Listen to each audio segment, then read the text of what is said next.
সন্ধ্যা টাইমে এরকম স্ন্যাক্স কার কার ভালো লাগে কমেন্ট করে জানাবেন তো।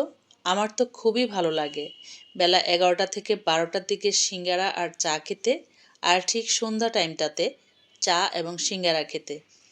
আজকে আমি সিঙ্গারাগুলো বানিয়েছিলাম বাসায়। তো আপনাদের ভাইয়া অফিস থেকে বাসায় এসে আগেই সিঙ্গারা খেয়ে নিচ্ছে, সাথে কাঁচামরিচ এবং পেঁয়াজ। এটা তো আমার কাছে খুবই ভালো লাগে। সিঙ্গারা খাবো আর কাঁচা পেঁয়াজ মরিচ খাবো না, তা তো হবে না। সাথে চা বানিয়ে নিয়েছিলাম, এটা তো সবার খুব পছন্দের দুধ চা। আর উনি অফিসে বসে বসে আমার চায়ের নিচে একটা করে কমেন্ট করে, সেজন্য উনি আসার পরে একটা চা দেওয়ার চেষ্টাই করে থাকি। তো দেখুন উনি কি আরামসে বসে বসে খাচ্ছেন। ওনার খাওয়া শেষ হলে তারপর আমার ভিডিও বন্ধ করে আমি খাবো। এই চাটা কিন্তু সাথে সাথে খাওয়া যায়নি। চাটা আমরা পরে আবার কাপে ঢেলে ওভেনে গরম করে খেয়েছিলাম। তো বিদায় নিয়ে নিচ্ছি। আল্লাহ হাফেজ।